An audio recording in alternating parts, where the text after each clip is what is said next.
Thank you for watching RooTV.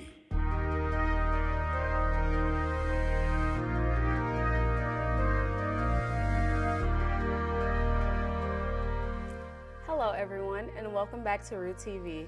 I'm Sydney Bryant. And I'm Alexandra Erstman. Well, we've got about 3 shows left this semester. I can't believe it. We're gonna miss you so much, Alex. Oh my gosh, how was your weekend? Honestly, I'm graduating next month, and I'm so stressed I don't remember. It was all a blur. How was yours? Oh, busy. Yeah, Work, it's that induction time. this weekend. Yep, we're getting to crunch time. Well, here's a quick look at Here's a quick look at Missouri's election results. Amendment 3 passed, protecting abortion rights. Proposition A passed, raising the minimum wage and requiring paid sick leave. Amendment 5, which would have allowed a casino at Lake of the Ozarks, failed. And Amendment 6, proposing court fees to fund law enforcement retirement benefits, also failed. Amendment 7, banning ranked choice voting and non-citizen voting, passed. Josh Hawley defeated Lucas Kuntz for U.S. Senate. Emmanuel Cleaver won re-election as Kansas City representative. And for governor, Mike Kehoe won the race against Crystal Quaid.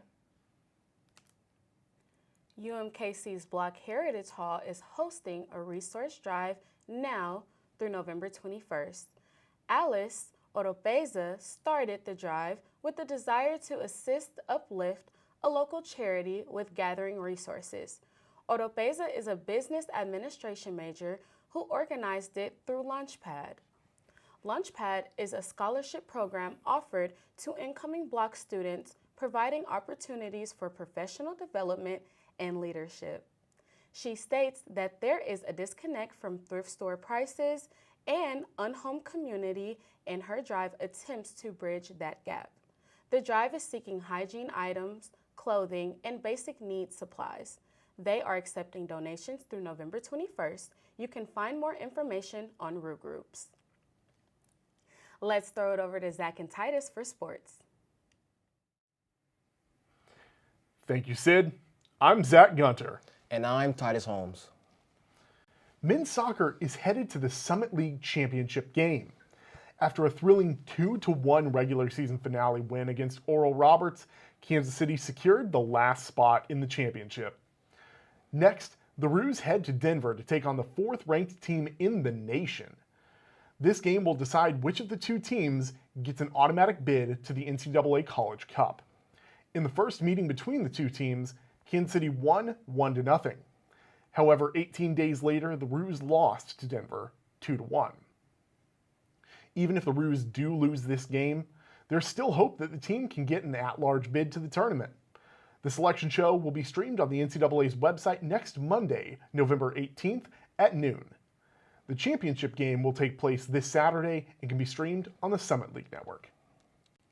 Volleyball still has the slimmest hope left for the Summit League tournament. After beating Denver 3-1, then losing to St. Thomas 3-0, the team is off the 3 games out of the tournament. However, there are only 3 games left in the regular season.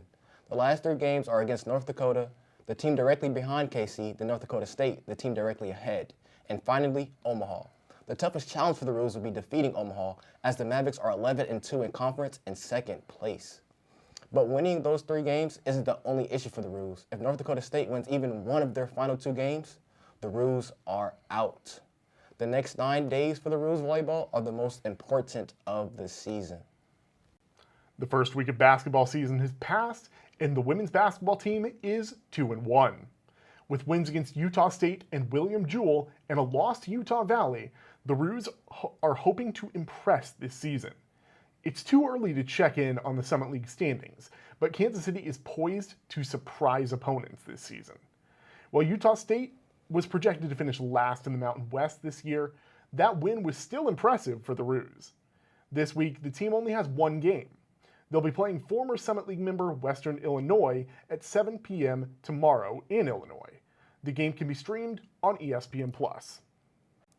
Men's basketball is 2-0 to start this season. Even though both opponents were lower division teams, the Roos did what they were expected to do. In fact, the game against Kansas Christian was the largest margin of victory in Roos history. Kansas City won by 88 points. The Roos remain one of the only 3 undefeated teams in the Summit League. Tonight, Kansas City is taking on a top 5 opponent in the nation. The team is headed to Iowa to take on the number 5 Iowa State. Similar to the women's side, tonight's game can be streamed on ESPN+.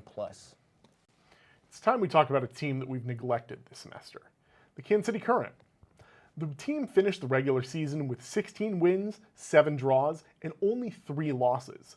That was good for 4th in the NWSL. On Saturday, the team kicked off the NWSL playoffs with a 1-0 win over the 5th place North Carolina Courage. Next Sunday, the Current head to Orlando, Florida to take on the 1st place Orlando Pride in the semifinal match. Lastly, the Kansas City Chiefs took on the Denver Broncos yesterday. In a game that came down to a blocked field goal with no time left, the Chiefs barely escaped with a win. However, a win is a win, and Kansas City remains undefeated at 9-0. Next up, the Chiefs take on the Buffalo Bills in New York. Buffalo opened up as a 2-point favorite. This game will take everything Kansas City has in order to win. We're expecting another epic showdown between Patrick Mahomes and Josh Allen. That's all we have for you today. Now, back to Syd.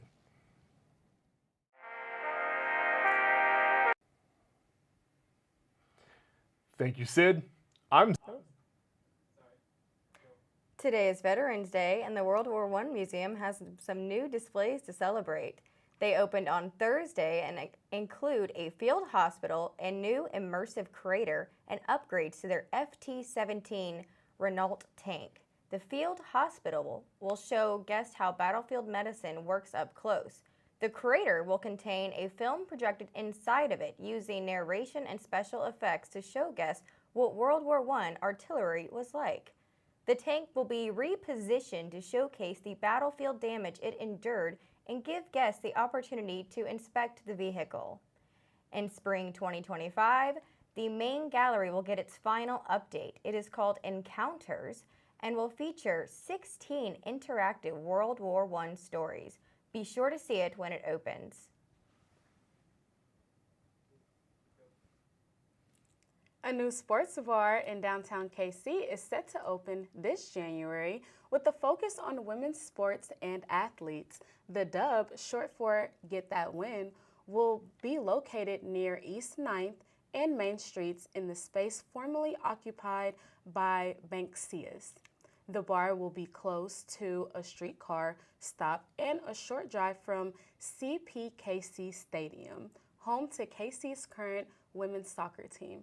The idea for the Dub game after the success of the KC Current and the opening of CPKC Stadium, inspired by other bars across the country that highlight women's sports. As a part of its mission, the Dub plans to partner with women and minority-owned businesses to provide food and stocks their bar. That sounds awesome. Well, that's all we have for you today. Make sure to like and subscribe and check out our Instagram at RooNewsUMKC. Roo up.